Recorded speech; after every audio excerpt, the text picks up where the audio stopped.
Fala pessoal, tudo bem? Bom dia!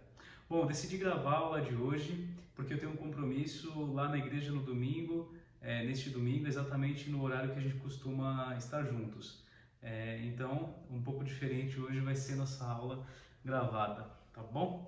Esse compromisso é justamente para a gente preparar o local o templo ali para o nosso retorno aí às atividades presenciais, tá bom?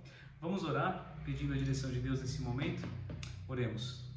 Senhor Jesus, nós estamos aqui por Tua causa, Pai, porque somos Teus filhos e pedimos a Tua direção na palavra Tua, Senhor, que será exposta agora, Pai. Ilumina o nosso coração e nos direciona, Senhor Deus, a viver da forma como o Senhor espera que vivamos, Pai. É o que nós te pedimos, Senhor, em nome de Jesus. Amém. Vamos lá.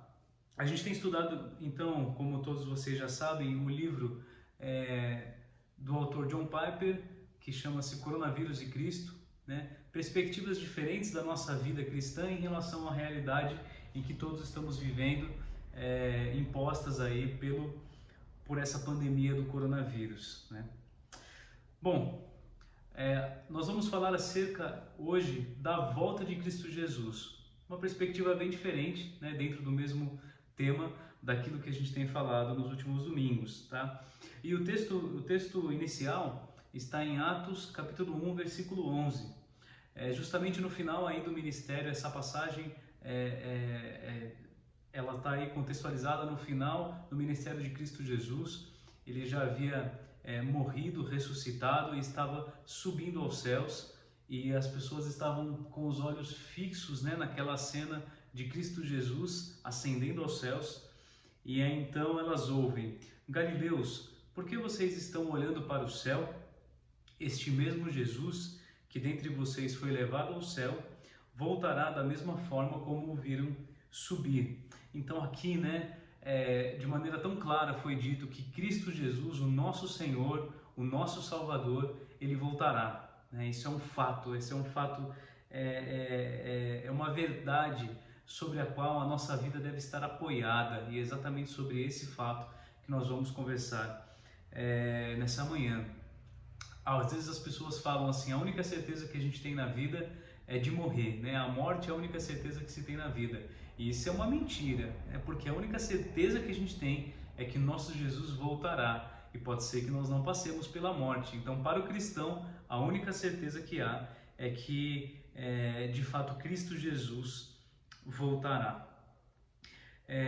E quando Jesus falou acerca da sua volta, ele foi indagado por seus discípulos, no sentido de que ele dissesse quais seriam os sinais, quais seriam os acontecimentos, né, pelos quais passaria a humanidade naquele momento, que sinalizaria que Cristo Jesus estaria para voltar, né? Então os discípulos perguntaram: mas o que vai acontecer? Que sinais nós teremos que perceber para que precederão a sua volta, né? E Jesus responde à indagação dos seus discípulos, né? Em Mateus 24, versículos 6 a 8, eu vou ler aqui: vocês ouvirão falar de guerras e rumores de guerras, mas não tenham medo. É necessário que tais coisas aconteçam, mas ainda não será o fim. Nação se levantará contra nação, reino contra reino. Haverá fomes e terremotos em vários lugares. Tudo isso será o início das dores, né? Interessante essa expressão, início das dores, né? Como uma mulher gestante que passa a ter contrações ali, e as contrações são um anúncio inegável da iminência do nascimento do seu bebezinho, né? Então, quando ela começa a ter contrações, é fato que logo chegará o seu bebezinho. E esses fatos que acontecem, que Jesus relatou aqui, acerca de terremotos, fome, pestes, todas essas coisas que acontecem no mundo, se a gente colocar como paralelo as contrações da mulher, a gente sabe que as contrações elas vão começando com um determinado intervalo, e o intervalo das contrações ele vai diminuindo, e de modo que você tem num espaço menor de tempo mais contrações, mais eventos, mais coisas acontecendo. E é exatamente o que a gente tem percebido no nosso mundo Terremotos sempre existiram, né? Guerras também, fome também sempre existiu, mas a velocidade, a recorrência, a intensidade com que todos esses eventos têm acontecido certamente está muito maior, né? O intervalo das contrações tem diminuído significativamente. Até poucos anos atrás, esses eventos eles eram muito espaçados, né? Agora as coisas acontecem com uma velocidade muito rápida, exatamente anunciando o retorno iminente de Cristo Jesus, né? A gente sabe que o mundo muda muito rapidamente. O que levava décadas para acontecer, hoje leva meses para acontecer, né? Para você ter uma ideia, um dado que eu peguei aqui da internet é que a cada 18 meses o volume de informações eletrônicas disponíveis dobra. Ou seja, são produzidas a cada um ano e meio, são produzidas novas informações em quantidade equivalente a tudo que havia até aquele determinado momento, né? Portanto, o mundo muda muito rapidamente. Essa é uma frase do presidente da Oracle, o Mark Hurd. Ele fala que o mundo muda muito rápido, mas mudará ainda mais rápido, né? Essa foi uma frase dele, ou seja, as mudanças da humanidade tecnológicas em conhecimento, ciência e de toda ordem, elas não só mudam rapidamente, mas elas ainda estão em aceleração, e numa aceleração veloz, né? Uma aceleração, um movimento de aceleração e um movimento brusco de aceleração, né? De fato, o mundo está cada vez mais caótico, cada vez mais globalizado, e a realidade do coronavírus nos lança para um mundo cada vez mais incerto e caótico, completamente propício a receber o anticristo, né? Aquele que virá em nome de Cristo, na verdade será Satanás, e o mundo abraçará esse líder mundial que se proporá a resolver os problemas ali da humanidade, que estará em pleno caos.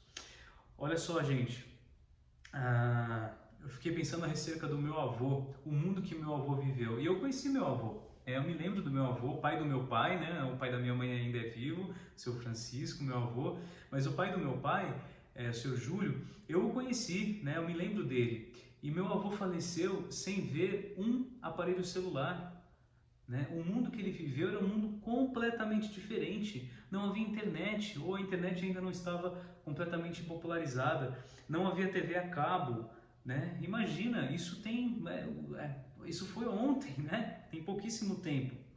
Gente, quando eu comecei a trabalhar, faz 20 anos, eu entrei no escritório e não havia computadores nas mesas. Havia um computador para todo um setor, para um departamento inteiro. Olha só a diferença. E o computador certamente tinha uma capacidade de armazenamento, de processamento inferior a esse celular, né? Então, para você ter uma ideia em como em pouco tempo o mundo tem passado por transformações tão radicais, e essas transformações associado a todos os fenômenos sociais, epidemiológicos e guerras, isso tudo tem anunciado de maneira muito clara o retorno de nosso Senhor Jesus Cristo, né?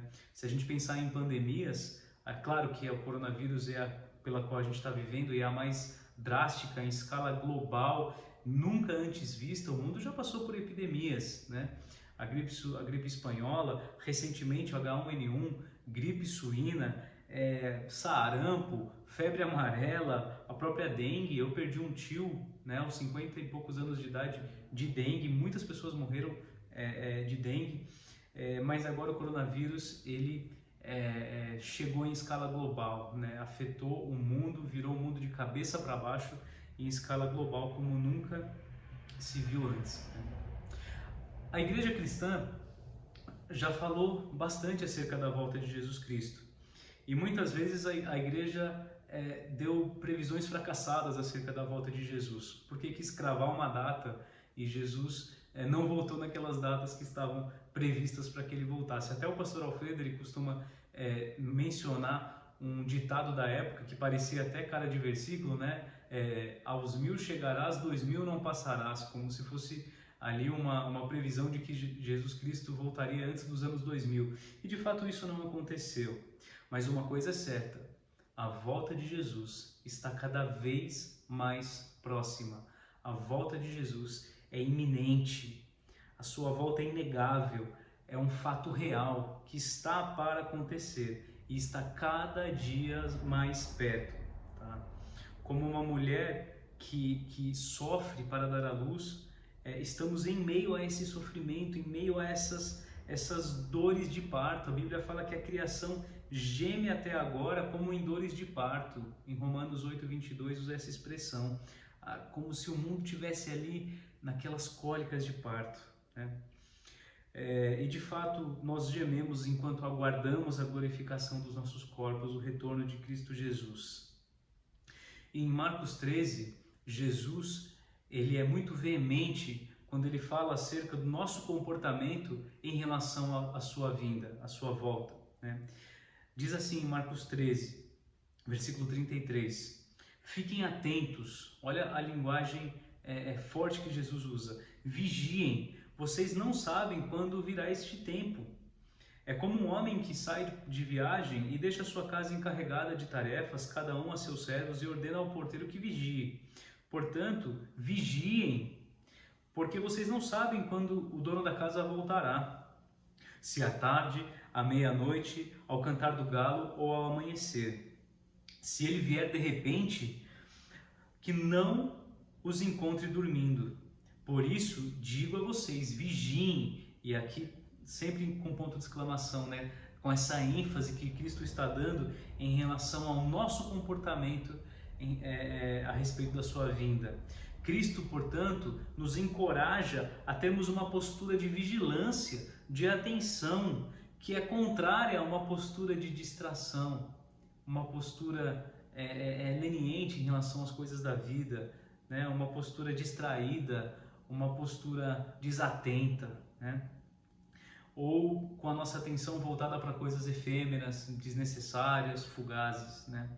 As dores de parto são como um lembrete inconfundível de que algo está para acontecer. A mãe não pode ignorar aquelas dores de parto, ela não pode marcar uma programação, eu vou ali e tal, não, ela sabe que o seu filho está para nascer, né? Portanto, os sinais da volta de Cristo Jesus, e o coronavírus é um deles, um forte sinal da volta de Cristo Jesus, também não deve nos deixar nesse estado de alerta, nesse estado de expectativa acerca da volta de Cristo Jesus, né? E quando Jesus vai voltar? Será que Jesus diz? Será que a Bíblia diz quando Jesus vai voltar? Né? Ela diz. Você sabia disso? Que a Bíblia fala quando Jesus vai voltar? Em Mateus 24, versículo 44, fala acerca de quando Jesus voltará, quando isso vai acontecer. E diz assim, o dia que Jesus vai voltar será no dia e na hora que vocês menos esperam. Olha só. Portanto, paradoxalmente, quando o mundo e até os cristãos estiverem distraídos acerca do retorno de Jesus Cristo, já demorou demais, acho que vai demorar mais algumas décadas para Jesus voltar. Quanto maior a distração, quanto maior a despreocupação em relação, quanto menor a expectativa acerca da volta de Jesus Cristo, mais isso simboliza um sinal de que ele está na iminência de voltar. Olha só que coisa curiosa, né? E de fato você acha que as pessoas estão preocupadas acerca da volta de Jesus? Elas não estão. Elas estão preocupadas com os seus bens, as suas conquistas, os seus medos, ansiedades, com a política, com os seus status, com o seu trabalho. Mas a última preocupação das pessoas, a expectativa delas em relação à volta de Jesus Cristo. Quantas mensagens você ouve no YouTube ou mesmo em igrejas acerca da volta de Cristo Jesus? Quanto se fala da volta de Cristo Jesus? E de fato essa distração em relação à sua volta é um sinal de que ele está por vir, né? Como, enfim, Mateus 24, 38 e 39 fala acerca do comportamento daqueles que não estão preocupados ou vigilantes acerca da volta de Jesus, né? Diz assim, Mateus 24, 38 e 39. Pois nos dias anteriores ao dilúvio, o povo vivia comendo e bebendo e casando-se e dando-se em casamento até o dia em que Noé entrou na arca. E eles nada perceberam, até que veio o dilúvio e os levou a todos. assim acontecerá na vinda do Filho do Homem, né? E esse versículo ilustra muito bem a realidade que a gente percebe no nosso mundo, né, à nossa volta. E como a gente pode, portanto, expressar essa atitude de vigilância, de atenção, de expectativa, de desejo acerca da volta de Cristo Jesus? De formas muito simples, mas muito importantes. Primeiro, substitua o seu medo em relação ao coronavírus, em relação ao seu emprego, em relação ao futuro incerto. Substitua essa expectativa ansiosa e negativa por uma expectativa animada, feliz acerca da volta iminente de Cristo Jesus. Troque a ansiedade por um desejo e uma expectativa acerca da volta de Jesus Cristo. E principalmente, dedique o seu tempo, a sua energia, a sua vida, a sua atenção, a sua busca por conhecimento, pelo conhecimento de Cristo, pela oração, por se derramar na presença de Cristo. Dedique a sua energia para abençoar outras pessoas, para ligar para aqueles irmãos que precisam do seu apoio, que querem bater um papo com você, que você pode abençoar com palavras encorajadoras, com conselhos, com exortações, né? E invista o seu tempo para falar acerca de Cristo Jesus para aquele que não tem esperança, que não tem propósito de vida, que não conhece Cristo Jesus ainda. Apresente a Cristo para essas pessoas. Uma vida baseada na expectativa da volta de Cristo Jesus é uma vida que planta sementes para a eternidade. É uma vida que não se perde com questões tão efêmeras, tão passageiras, como a Bíblia fala de madeira, feno, palha, coisas que não duram, coisas que serão queimadas, coisas que não permanecerão. Uma vida com a perspectiva da volta de Cristo Jesus é uma vida que é gasta com o olhar na eternidade e não com o olhar nas coisas desse mundo. Para pensar o quanto das suas vontades, dos seus medos, o quanto dos seus desejos e o quanto do seu tempo está ligado a coisas passageiras, as coisas desse mundo, a coisas que não são nada. E o quanto dos nossos desejos, ansiedades, sonhos e preocupações estão relacionados com a eternidade, com os valores do reino de Deus, com a pessoa de Cristo Jesus. Essa é a forma da gente viver na expectativa, animados pela volta de Jesus, tá? Portanto, viva pronto para a volta de Cristo Jesus. Pode ser hoje, pode ser amanhã. Jesus pode voltar. O sopro de vida, o fôlego de vida pode nos faltar e nos encontrarmos com Ele. Mas que a nossa vida seja vivida de maneira intensa, na expectativa por nos encontrarmos com Cristo Jesus. Vamos orar mais uma vez. Senhor Jesus, nós te agradecemos, Pai, porque as suas promessas são realidade, são fato, Pai, porque o Senhor cumpriu a sua palavra e o Senhor continuará cumprindo por toda a eternidade, Senhor. E, portanto, nós podemos ter um sólido fundamento para vivermos. E nos ajuda, Pai, a vivermos com os olhos no Senhor, nas tuas promessas, e tirarmos os nossos olhos daquilo que não vem do Senhor, Pai, daquilo que é do sistema desse mundo, daquilo que é tão inútil, Pai. Nos ajuda a vivermos, Pai, na expectativa da Tua volta, amarmos a Tua volta.